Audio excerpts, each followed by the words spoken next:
I'm going to talk to you today about breast cancer medical therapy side effects. There are several types of side effects that we consider when thinking about breast cancer treatment. There are common short term side effects, as well as long term complications from the treatment that we provide to patients.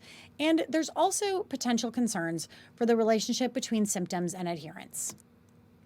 So, in terms of chemotherapy short term side effects, we think first of those traditional side effects from chemotherapy, including fatigue, hair loss, nausea and vomiting, as well as lowering of the blood counts and the potential for increased risk of infections, as well as body aches, particularly for those who are receiving growth factor support to keep them on their treatment course.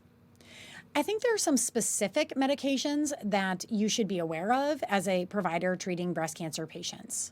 The taxanes, such as paclitaxel and docetaxel, are commonly known to cause neuropathy or numbness or tingling or pain in the fingers and toes, and that's something that can be durable and quite problematic for patients.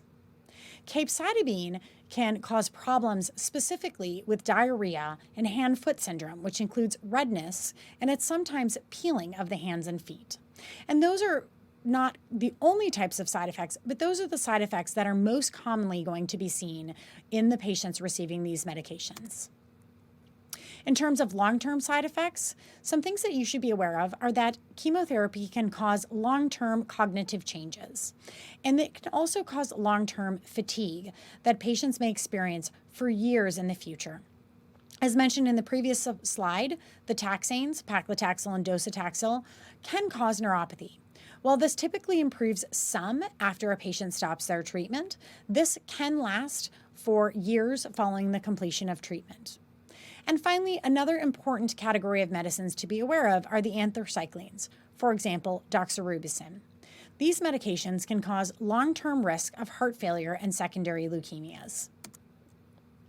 We also have an emergence of targeted therapies for breast cancer. When considering a few of these specific side effects for targeted therapies, we think often about the HER2-targeted therapies like trastuzumab and pertuzumab and TDM1. Here we can see cases of heart failure. This is often reversible when we stop the medications, as well as some GI toxicity, specifically diarrhea, with some of the newer HER2-targeted therapies listed here. Another class of medicines that's being increasingly commonly used, particularly in the metastatic breast cancer setting, are cyclin-dependent kinase 4/6 inhibitors. An example of this is palbociclib, or ribociclib, or abemaciclib. These cause neutropenia, mouth sores, and fatigue, but are generally quite well tolerated. Finally, mTOR inhibitors, such as everolimus, and PI3 kinase inhibitors, such as alpelisib, have been associated with fatigue, gastrointestinal toxicity, high blood sugars, and rarely but seriously pneumonitis. Hormone therapy is another type of treatment that will be commonly used in our breast cancer population. An example of this would be an aromatase inhibitor like letrozole or exemestane. And here we typically see menopause symptoms, including hot flashes, occasionally mood changes, vaginal dryness, and sexual dysfunction. Another common complaint is joint aches, and that will typically include achiness of the small joints of the hand and the feet, or generalized achiness. We also pay close attention to bone density, as these medications can lower bone density. Tamoxifen, another commonly used hormone medication, as similar to the aromatase inhibitors, also causes menopause symptoms and has a few less common but important side effects, including blood clots and rare risk of endometrial cancer. So we do want to watch for patients that have abnormal bleeding that is unexpected based on their age. Another important point is that physical, emotional, and financial toxicities can all result in poor adherence, and poor adherence can result in worse survival outcomes. So it is really important to identify these different toxicities for our patient population to ensure that they have the best possible outcomes.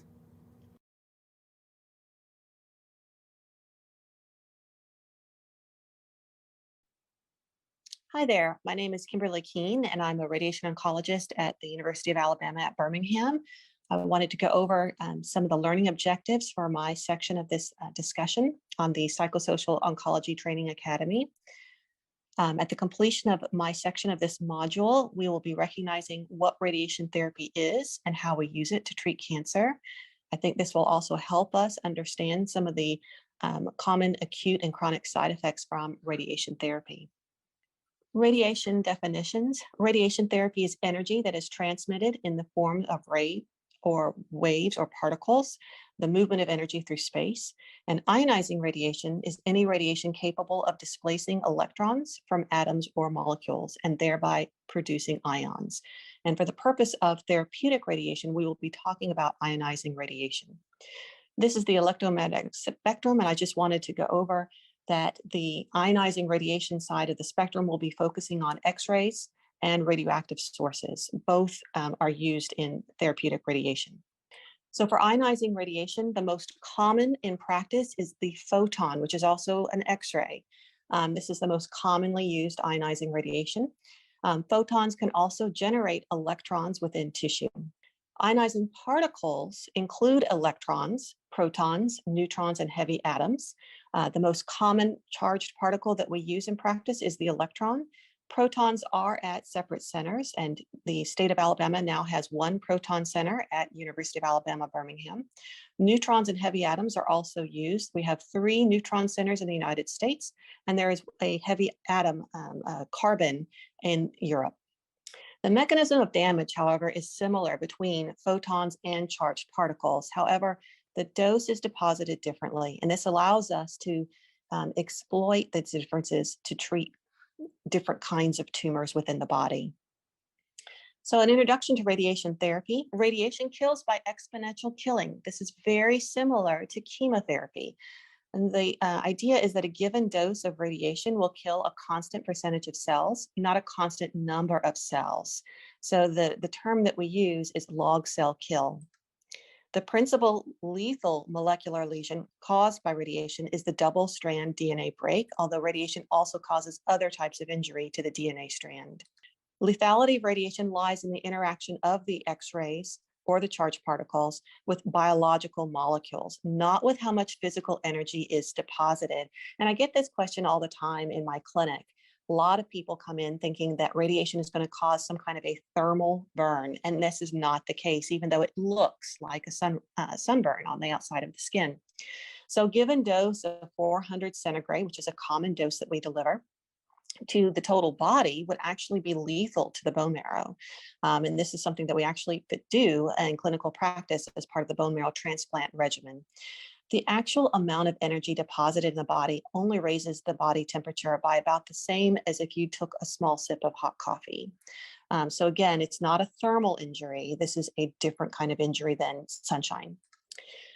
Radiation causes interaction with both water molecules, causing free radicals, and that's actually the principal and majority cause of injury to the DNA. But radiation also can interact directly with the DNA. In a normal cell, a single strand break on the DNA is easily repaired, usually within 6 hours, okay? So another strand break doesn't represent a serious threat because it can continue to repair. Cancer cells repair radiation differently. They're very inefficient, and a second subsequent single strand break is actually lethal. So therefore, we use the term fractionation, which refers to breaking up the treatment over weeks. And that idea is to spare the normal cells and allow them a chance to heal while the cancer cell continues to accumulate damage and thereby goes into apoptosis and death. So this is an example of a radiation field for early stage breast cancer. And this is a photon or X-ray plan. It's very standard for breast cancer. And our beams come in at angles. We call these tangents across the chest wall. The beams do not go straight into the body. So most of the organs are actually completely spared out of this field. And this is just a representation of the patient who's set up in a special customized mold so that the patient sets up the same way every single time they come in for treatment. We do get these setups down to a few millimeters, so we only treat what we have to. We do not certainly want to treat anything we do not need to. And then the radiation treatment is actually visualized on the patient when you go into the room so we can see the beams coming through. And then we proceed with the treatment delivery. This is radiation for advanced stage breast cancer. So in addition to the tangents that are coming across the chest wall to include the breast, we often include additional fields, such as this one here, to encompass the regional lymph nodes, which include lymph nodes within the axilla, as well as lymph nodes above the neck. Um, the addition of fields encompasses more tissue. So therefore, sometimes there's more side effects related to this. Now, we do create great pains to actually avoid as much of the normal tissues as possible. So for example, the spinal cord is completely out of the beam's way.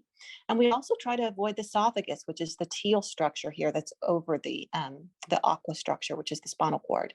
And we do a good job of that. However, everyone's anatomy is a little bit different. And so not everyone's esophagus is as straight as this patient example here. And sometimes the esophagus is more tortuous and ends up near the lymphatic area where we're trying to treat, which comes into some of the side effects and so forth that we'll detail later.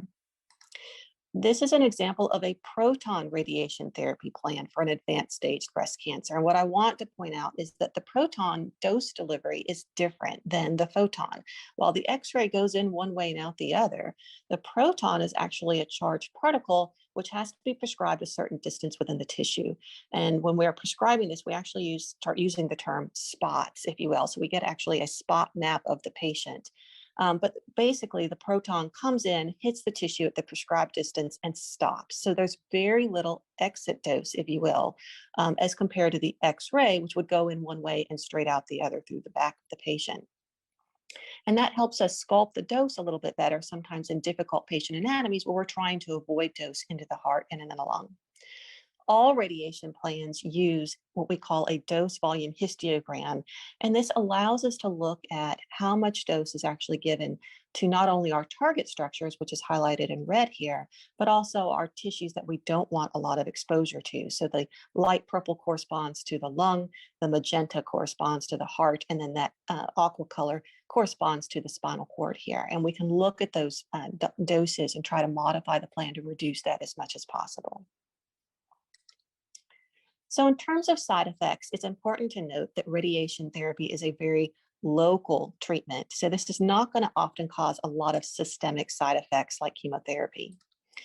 Common side effects would include fatigue. Now, this is typically mild. I tell patients that it's not typically like chemotherapy, where you really do have some down days where very often there's a lot of extra sleep and rest involved. The fatigue from radiation therapy probably drops a person maybe 70 to 80% of their baseline. And if they have completed chemotherapy and are proceeding with radiation treatment, I actually tell patients that they usually feel better during radiation therapy because they're recovering still from the chemotherapy. It's just that radiation stops you maybe 70, 80% of your baseline and it kind of holds you before you get to your 100% after you complete all radiation treatment.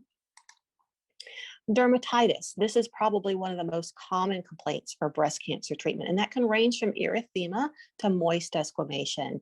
And I tell patients that there is a genetic component to this. Some people are just going to tolerate radiation therapy better than others, and there's really no way to actually pick that person out. Unfortunately, radiation therapy injury is actually different than sunshine. So even though the dermatitis looks often like a sunburn, and we even manage it like a sunburn, the actual injury is direct damage to the DNA. We're not causing the thiamine dimers. So a person who might be sensitive to sunshine may not be very sensitive to the radiation treatment. So I have to tell my patients who have that fair complexion that just because they're worried about burning in sun doesn't necessarily mean that they're going to have increased dermatitis from radiation treatment, and vice versa. I have many patients who have a Mediterranean darker complexion who've never had to worry about sunshine, and I have to tell them that that may not bear out to reduced dermatitis from radiation treatment. We can cause some edema of the breast that usually typically goes down as they complete treatment. We can cause esophagitis, and we're treating those regional lymph nodes, like I pointed out. If that esophagus is more tortuous, unlike our patient example that I showed, the esophagus may actually swing into the field near the regional lymph nodes, and I need to still treat the target. Now, my patients who get esophagitis often tell me they can tell that it's actually just like one side of the esophagus. So it's not always the entire esophagus, like if you had a strep throat. And some of my patients even tell me if they just turn their head a certain direction, they can get the bites of food down the esophagus without actually touching the injured side. So it really can be very localized. Breast pain and tenderness can be common. That's kind of tied into the edema of the breast. I tell patients that often an anti-inflammatory medication like Tylenol or ibuprofen can be very helpful because radiation is causing a localized inflammation. And so sometimes they may not be experiencing the pain yet, but they are noticing the edema. And so I go ahead and have them start taking Tylenol, ibuprofen during this process, which would help with the edema because it's helping the inflammation, and then also helps with the pain as well. Insomnia. Now, this is an unusual type of side effect from radiation treatment. And I think it may have to do with the fact that this does cause an inflammation. And even though it is localized, we do cause a cascade of inflammatory cytokines. And that can lead to some insomnia. So it's not unusual that I have patients complain of difficulty sleeping. I do go over sleep hygiene with them, reducing their caffeine, making sure they're not taking long naps during the day that may disrupt their sleep. One of the biggest culprits is actually watching TV in bed. That blue light is very stimulating. And then we go over medications if they need them after going over sleep hygiene to help correct this. Nausea is very infrequent. Some of my patients that do have the esophagus within the field can experience a little bit of nausea. I think it's one part of the GI tract that gets upset, and that causes the rest of the GI tract to get upset. I also occasionally notice nausea when I'm treating the right breast because we do get a little bit of the liver in the field. And we try to block that out actually, but typically we don't even see elevated liver enzymes if you were to draw labs, but sometimes you can get a little bit of nausea with that. And so occasionally I do need some antiemetics. One thing to point out is that breast radiation being a localized process can cause hair loss from the treated axilla, which no woman complains about. It doesn't cause hair loss from the head. Unless I'm treating the head, the radiation's not going to affect the hair. And a lot of patients just get that, I think, confused with chemotherapy. And even then, not all chemotherapies cause hair loss. But this is often one of the big concerns for patients coming through the clinic is whether or not they're going to lose their hair. I think that's just kind of an external sign that they are going through cancer treatment, and that sometimes is emotionally very difficult. Some of the chronic side effects from breast radiation therapy include the fatigue. Usually the fatigue recovers 1 to 3 months following radiation therapy. I do find my patients who did not require chemotherapy recover quite a bit faster, usually in 1 month. But patients requiring chemotherapy and then proceeding with radiation treatment often have a little bit longer time to fully recover. Dermatitis. So there's a chronic aspect of the dermatitis. Once they've healed from the erythema, typically there's some kind of a tanning effect. And I do tell my patients about this up front. And this is a spectrum. I don't have everyone have a tanning effect. I've had many patients who you can't even tell they ever had radiation treatment. And then I've had other people where you can definitely tell they've had radiation treatment. The other important thing to point out is just because they had a lot of moist desquamation or a lot more acute side effects, it doesn't always translate to increased tanning afterwards. Typically, we do manage this with lotions and moisturizers. Patients do also experience persistent dryness of the skin compared to the rest of the body. So I tell patients that often you will probably need to use a little bit of moisturizer after you shower in the mornings and get dressed. And usually that's enough and it takes care of it. It rarely causes such persistent dryness that you need anything special. Edema and fibrosis of the breast is common. I notice this more with my patients who tend to be a little bit more generous in size. They have a bit more fibrosis of the breast. I also notice this more when the breast is more fatty as compared to more glandular. Usually the edema actually resolves over a period of months, but the fibrosis does persist. And this is sometimes a source of some breast-related pain and tenderness following radiation treatment. And both surgery and radiation cause fibrosis, but the radiation treatment is a little bit more global because we're treating the whole breast. The most important thing to manage this is with exercise. I talk to my patients about making sure that they're incorporating some kind of stretching exercise, such as yoga, Pilates. And a lot of my patients tell me, oh, I'm active, I clean house. Well, the movement to push a vacuum is very different than the movement that's needed to stretch the pectoralis muscle and stretch the shoulder. And so I tell patients, you need to bring out your inner ballerina and really pull the arms back, and have different angles, such as in the yoga poses like the warrior pose or the triangle pose, to really pull the muscle underneath to break that up. My yoga enthusiasts, who were yoga enthusiasts long before they ever had a breast cancer diagnosis, will tell me that the side that was treated, regardless of whether they had breast conservation or a mastectomy, is a bit more tight, and they have to work on it more. They can still do all the full movement they ever did before their diagnosis of breast cancer. So my patients who maybe never were yoga or Pilates enthusiasts before a breast cancer diagnosis, often have to understand that this is something that is continuous. This is not something that they can stretch out and then stop and never do it again. Even if they go on a holiday, they need to think about stretching a few times during that week, maybe 5-10 minutes in the mornings before they go on and out to whatever it is they're going to do for the day.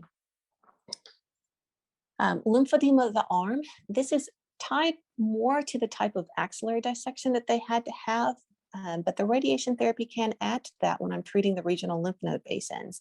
And so we usually quote a patient, if they had a full axillary dissection plus the addition of radiation, about a 30% risk. There is a genetic component to this. Some people are just more prone to swelling than others. Obesity is also linked to the risk of lymphedema as well. So we do tell patients to try and encourage weight management as well as moving the arm. There's been many studies in the recent decade or so showing that the movement of the arm, exercising the arm, is actually beneficial, not only in prevention of lymphedema, but also management of lymphedema so that they feel better, even though their arm may have slight swelling. Now, I will tell you, most lymphedema is not elephant arm. It's not extreme sizes. Most ladies that typically will complain of an increased weight of that arm. It feels just a little heavier, or their sleeves on their shirts fit a little bit tighter compared to the other side. Now, the dominant arm is often about 2 centimeters larger than the non-dominant arm, just being the fact that you just naturally use that arm more often. But you can measure the arm to see if there's some extreme differences between the two sides. But the actual gold standard of lymphedema measurement is a water bath to look at the volume of the water that would be displaced when you place the arm in there. And that tells you how much larger that arm is. Lymphedema therapy is a specialty of physical therapy, and we do use those services often. We also use the arm sleeves and so forth to help manage this. Arm stiffness and pain, they may not have lymphedema, but they do typically have some stiffness and pain associated with regional lymph node coverage. We don't notice this with just the intact breast for early stage breast cancer, but certainly when we are adding the lymph nodes, we can cause more fibrosis and so forth within the axilla and low neck, causing more stiffness and arm and pain. This also is managed with exercise. It's getting the ladies sometimes not afraid to use the arm. I think a lot of ladies, when they have pain, you associate that with, oh, well, I need to rest. I need to baby that arm. And that's actually the wrong thing to do. So often we have to very much encourage ladies to use the arm, to stretch it, to exercise it. And I do actually use physical therapy to help ladies realize you can do a lot more than you think you can. Lung pneumonitis, as you saw in the pictures, we actually don't treat a lot of the lung. There's just a rind of lung that gets underneath the immediate chest wall that we can cause some localized inflammation. Most studies for early stage breast cancer quote about a 1% risk, and it might be slightly a little higher if we're adding the regional lymph nodes, just because there's a little bit more lung volume involved with those additional fields. Lung pneumonitis is usually a shortness of breath, cough, and fever, classically described as 1 to 6 months upon completion of radiation treatment. Now, the first thing, of course, to rule out is this an infection? And that often looks different in the terms of pattern of inflammation that you would see on an X-ray or a CT scan. The lung pneumonitis should be limited to where the radiation fields were hitting. So if you have inflammation in the contralateral lung, it's probably an infection. It's not related to radiation treatment. Now, if you've ruled out infection entirely and it does look like it's just fuzzy around the area where the radiation tangent would have been hitting across the chest wall, typically the lung pneumonitis is managed with steroids with a very slow taper over many weeks, sometimes up to 6 weeks. Heart disease, we've become super heart conscientious over the last decade or so, since we've started to realize with long-term survivors, we're seeing more chronic side effects. And there's one study that was published that actually quoted a 7% risk for every 1 gray dose to the heart. So techniques have evolved. We have different techniques to actually spare the heart or move the heart out of the way with maybe a deep breath technique. And then, of course, proton therapy also helps us spare the heart as well. So I think that risk will go down. Clinically, studies show that maybe radiation adds about a 2% risk to the actual totality of heart disease in every woman. So I tell ladies that even though radiation does add a slight risk to that, the risks that they already know, high blood pressure, diabetes, cholesterol, exercise, diet, have a bigger play in their risk of heart disease long-term than the radiation treatment does. However, we're still trying to avoid the heart as much as possible, just to keep that risk as low as possible. The other most fearsome chronic side effect from radiation treatment is the secondary malignancy. We typically quote a 5% in adults. This does jump to around an 8% in smokers. It actually goes down as we grow less young. Usually in my 70-year-olds and above, I often quote a less than 1%. The most sensitive population for secondary malignancy is actually in young children if they're coming in with their cancers, often because their bodies are growing and changing, which is a very sensitive time of life, but also there is a genetic component to sensitivities to both chemotherapy and radiation treatment. However, in adults, we do recognize that there is a population that has maybe a genetic predisposition. Certainly, it is most important to treat the cancer that they have, but we also realize that there's probably an increased risk of secondary malignancy in that population as well. And that risk may be difficult to actually characterize, since the risk being a genetic carrier may already be extremely high. So the additional risk of radiation treatment may actually be difficult to actually analyze and characterize. However, in the general population, 5%.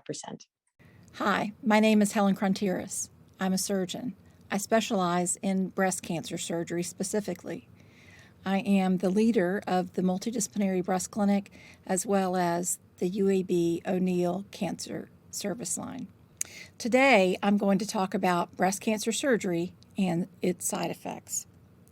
When we think about surgery for breast cancer, we really need to think about 2 different distinct areas. One is the breast, and one is the axilla. And the axilla are the lymph nodes that are under the arm or in the armpit. When we think about why do we need to do surgery for breast cancer, the main reason is to remove the cancer. We also want to assess the status of the lymph nodes to see whether or not the cancer has spread to the lymph nodes. When we do the surgery to remove the cancer and assess the lymph nodes, we often will try to restore the breast shape. Sometimes we do that in the setting of a lumpectomy, and sometimes we have to do that with reconstruction for mastectomy, which is to remove the breast. And then sometimes we do breast cancer surgery for symptoms. And oftentimes this is done for patients who have advanced breast cancer. So there are 2 main types of surgery to remove breast cancer. One is called breast conserving surgery, where only part of the breast is removed. And that part is the part that contains the cancer. So we call that a lumpectomy. That's in contrast to mastectomy, which is a surgery where the whole breast is removed. And sometimes we have to remove nearby tissues as well. The good news is breast conservation surgery plus radiation therapy is equivalent to mastectomy in outcomes for most patients who present with the disease. There are some situations where that may not be the case, but for the majority of patients who present with breast cancer, they have options, and those options give them the same chances of living a long, healthy life after breast cancer surgery. A lot of women might worry that having a less extensive surgery might raise their risk of the breast cancer coming back. But again, studies have shown, following thousands of women for more than 20 years, show that when breast conserving surgery is done with radiation, survival is the same as having a mastectomy in patients who are candidates for both types of surgery. When we talk about breast cancer surgery to remove lymph nodes, we do the surgery to find out whether or not the breast cancer has spread to the lymph nodes in the armpit. And by removing these nodes, we can find out what stage the cancer is or how extensive the cancer is. Sometimes we remove the lymph nodes as part of the surgery to remove the breast cancer, or sometimes as a separate operation. These two types of surgery to remove the lymph nodes are called a sentinel lymph node biopsy, and this is a procedure where we remove only the lymph nodes under the arm that would most likely be where cancer would spread first. So we just remove a few of these lymph nodes. And this, by removing just a few of these lymph nodes, lowers the side effects from the surgery. And we can lower those side effects such as arm swelling, also called lymphedema. Another surgery for lymph node removal is done for patients who have more advanced cancer. And this is a procedure where we remove more lymph nodes, typically in an anatomic landmark. And this is done to, again, remove cancer in patients with a little bit more advanced disease. And we did that more often in the past, but we do it less often today in modern practice of breast surgery. And that's a good thing, because we are then exposing patients to a less chance of side effects from the more extensive surgery. Breast cancer surgery is pretty well tolerated when you think about it in comparison to other large major surgery. Patients will experience mild pain that can be usually taken care of by over-the-counter pain medicines, or sometimes something stronger that's prescribed by your doctor. As with any procedure that cuts the skin, there's the risk of infection, swelling, and bleeding, and also the risks associated with anesthesia. And typically, these risks are very low.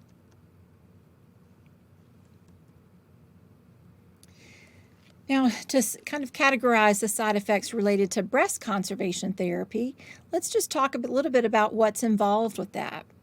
The breast conservation therapy surgery is typically a one-day surgery, and patients usually go home right after surgery.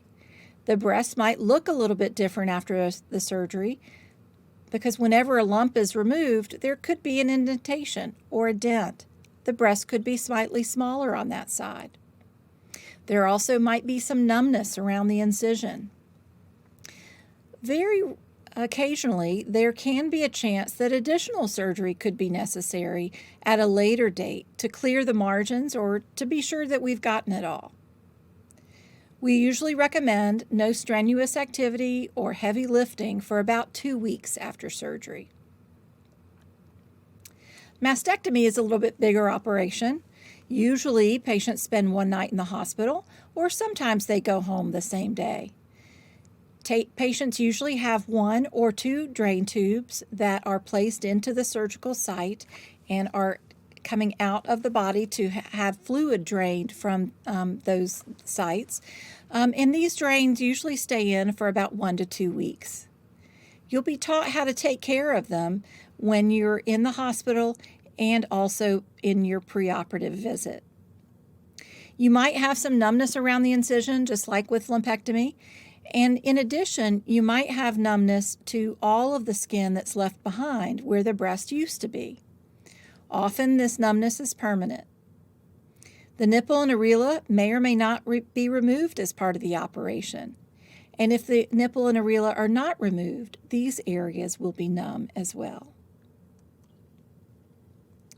One of the side effects of doing axillary surgery or surgery of the lymph nodes in the armpit is lymphedema. And this is a potential long-term effect of the lymph node surgery. And what this means is that there is the potential for swelling in the arm, like in this picture here. And you can see that the swollen arm compared to the unaffected arm. Now, not everyone is going to get lymphedema, and in fact, the odds are pretty low, especially when we do just a sentinel lymph node surgery. And it goes up to about 20% when we have to remove all of the lymph nodes. And the reason that this happens is because of the excess fluid in the arms that normally travel into the bloodstream through those lymphatics are removed during the surgery. And so removing those lymph nodes blocks the drainage from the arm and sometimes causes this fluid to build up. And lymph node surgery that's less invasive is going to give us a less chance of having lymphedema. And if the patient is going to have an axillary node dissection, there is a higher chance of having lymphedema. The risk is about 5 to 15% with a sentinel lymph node biopsy and about 20 to 30% with an axillary lymph node dissection. The chance of lymphedema might be a little bit more common in patients who have radiation after surgery or in women who are obese. Sometimes the swelling lasts for only a few weeks and goes away, but in some women it could last a long time. Some women may also experience limited movement in their arm and shoulder after surgery of the armpit or axilla. More common again after the more extensive surgery of the axillary lymph node dissection. And your doctor will probably give you some exercises to help keep you from having this permanent problem like a frozen shoulder. So again, stretching and other range of motion exercises are usually recommended. Some women may also experience something called axillary web syndrome or lymphatic cording. And what this is a rope-like structure that begins under the arm and can extend down toward the elbow and sometimes even farther. It's more common in women who have axillary lymph node surgery than it is in sentinel lymph node biopsy. And sometimes these symptoms may not appear for weeks or even months after the surgery. It can cause pain and limit movement of the arm and shoulder, and often goes away without any treatment, but some women might need some physical therapy. Again, with surgery of the breast and surgery of the axilla, numbness on the skin around the upper inner arm is a common side effect because of the nerve that controls sensation to this area sometimes is damaged during the surgery.